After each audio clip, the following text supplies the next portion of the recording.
Treasure Island by Robert Louis Stevenson. Softly narrated by Jason Thomas. This audio recording is subject to copyright 2023. Chapter 3. The Black Spot.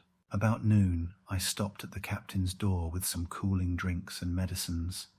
He was lying very much as we had left him, only a little higher, and he seemed both weak and excited. "Jim," he said, "you're the only one here that's worth anything, and you know I've been always good to you. Never a month but I've given you a silver fourpenny for yourself. And now you see, mate, I'm pretty low and deserted by all. And Jim, you'll bring me one noggin of rum now, won't you, matey?" "The doctor," I began, but he broke in, cursing the doctor in a feeble voice but heartily. "Doctors is all swabs," he said, "and that doctor there, why, what do he know about seafaring men? I've been in places hot as pitch, and mates dropping round with yellow jack, and the blessed land a heaving like the sea with earthquakes. What do the doctor know of lands like that? And I lived on rum, I tell you. It's been meat and drink and man and wife to me, and if I'm not to have my rum now, I'm a poor old hulk on a lee shore. My blood'll be on you, Jim, and that doctor swab." And he ran on again for a while with curses. "Look, Jim, how my fingers fidges," he continued in the pleading tone. "I can't keep 'em still, not I. I haven't had a drop this blessed day. That doctor's a fool, I tell you. If I don't have a dram of rum, Jim, I'll have the horrors. I seen some on 'em already. I seen old Flint in the corner there behind you. As plain as print I seen him. And if I get the horrors, I'm a man that has lived rough, and I'll raise Cain. Your doctor hisself said one glass wouldn't hurt me. I'll give you a golden guinea for a noggin, Jim." He was growing more and more excited, and this alarmed me for my father, who was very low that day and needed quiet. Besides, I was reassured by the doctor's words, now quoted to me, and rather offended by the offer of a bribe. "I want none of your money," said I, "but what you owe my father. I'll get you one glass, and no more." When I brought it to him, he seized it greedily and drank it out. "Aye, aye," said he, "that's some better, sure enough. And now, matey, did that doctor say how long I was to lie here in this old berth?" "A week at least," said I. "Thunder," he cried, "a week! I can't do that. They'd have the black spot on me by then. The lubbers is going about to get the wind of me this blessed moment. Lubbers as couldn't keep what they got, and want to nail what is another's. Is that seamanly behaviour now, I want to know? But I'm a saving soul. I never wasted good money of mine, nor lost it neither, and I'll trick 'em again. I'm not afraid on 'em. I'll shake out another reef, matey, and daddle 'em again."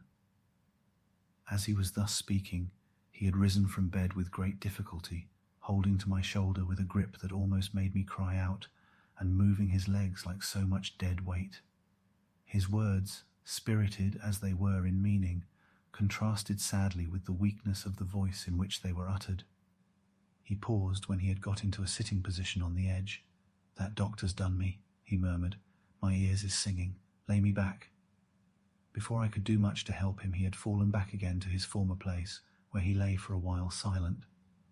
"Jim," he said at length, "you saw that seafaring man today?" "Black dog?" I asked. "Ah, black dog," says he. He's a bad un, but there's worse that put him on. Now, if I can't get away nohow, and they tip me the black spot, mind you, it's my old sea chest they're after. You get on a horse, you can, can't you? Well then, you get on a horse and go to, well, yes, I will, to that eternal Doctor Swab, and tell him to pipe all hands, magistrates and sich, and he'll lay 'em aboard at the Admiral Benbow, all old Flint's crew, man and boy, all on 'em that's left.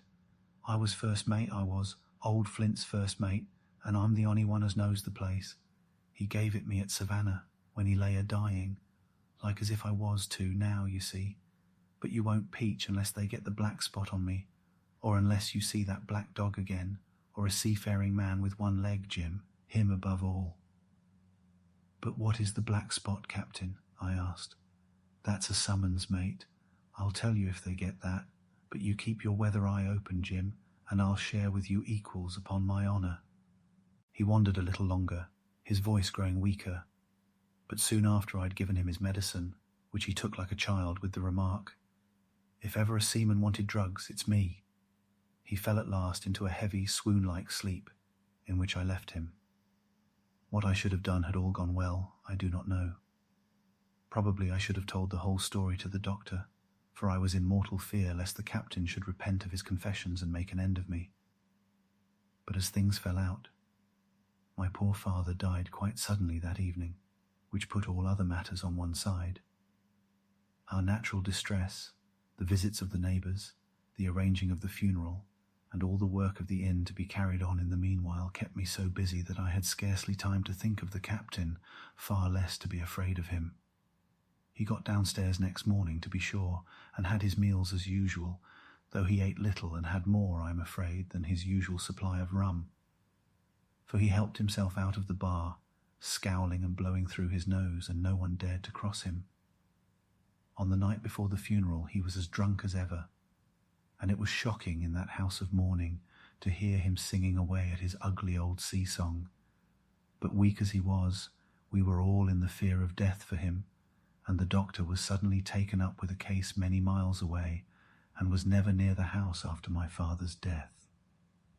I have said the captain was weak, and indeed he seemed rather to grow weaker than regain his strength.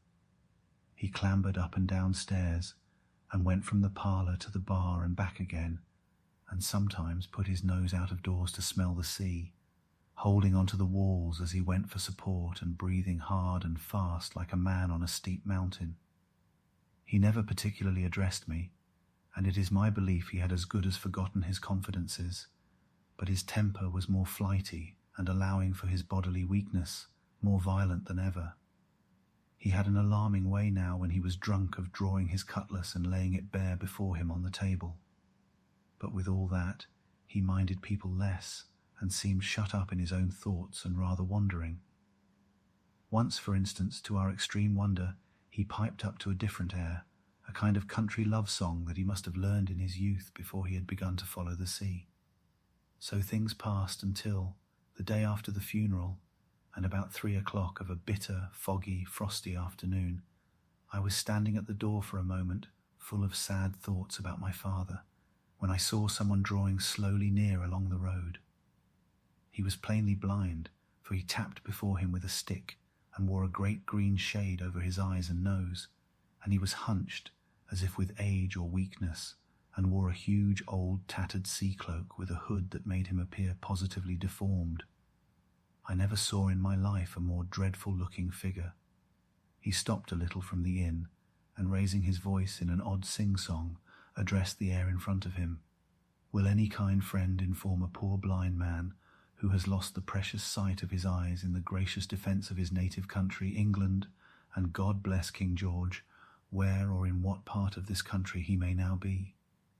"You are at the Admiral Benbow, Black Hill Cove, my good man," said I. "I hear a voice," said he, "a young voice.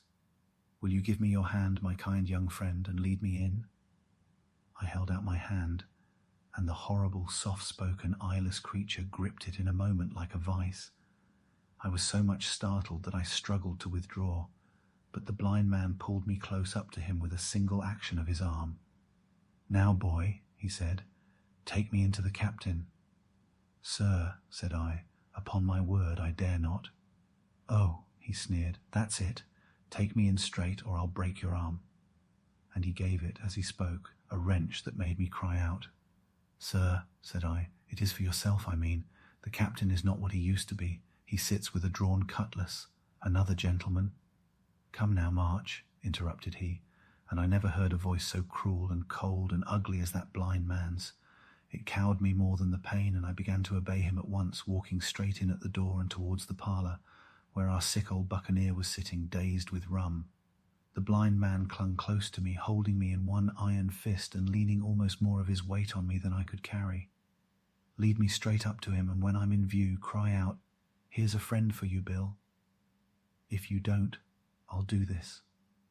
And with that, he gave me a twitch that I thought would have made me faint. Between this and that, I was so utterly terrified of the blind beggar that I forgot my terror of the captain, and as I opened the parlour door, cried out the words he had ordered in a trembling voice. The poor captain raised his eyes, and at one look the rum went out of him and left him staring sober. The expression of his face was not so much of terror as of mortal sickness. He made a movement to rise, but I do not believe he had enough force left in his body. "Now, Bill, sit where you are," said the beggar. "If I can't see, I can hear a finger stirring. Business is business. Hold out your left hand. Boy, take his left hand by the wrist and bring it near to my right." We both obeyed him to the letter, and I saw him pass something from the hollow of the hand that held his stick into the palm of the captain's, which closed upon it instantly. "And now that's done," said the blind man, and at the words he suddenly left hold of me, and with incredible accuracy and nimbleness skipped out of the parlour and into the road, where, as I still stood motionless, I could hear his stick go tap-tap-tapping into the distance. It was some time before either I or the captain seemed to gather our senses, but at length, and about at the same moment, I released his wrist, which I was still holding, and he drew in his hand and looked sharply into the palm. 10 o'clock, he cried. 6 hours. We'll do them yet. And he sprang to his feet. Even as he did so, he reeled, put his hand to his throat, stood swaying for a moment, and then, with a peculiar sound, fell from his whole height face foremost to the floor. I ran to him at once, calling to my mother, but haste was all in vain. The captain had been struck dead by thundering apoplexy. It is a curious thing to understand, for I had certainly never liked the man, though of late I had begun to pity him. But as soon as I saw that he was dead, I burst into a flood of tears. It was the second death I had known, and the sorrow of the first was still fresh in my heart. If you have enjoyed this recording, then please give us a like and subscribe. It really helps us, as we are only a very small channel. Please feel free to comment down below on what out-of-copyright book you would like us to record next. We will try and respond to every comment. A new chapter is uploaded every 24 hours, so the next chapter may already be available for your listening pleasure.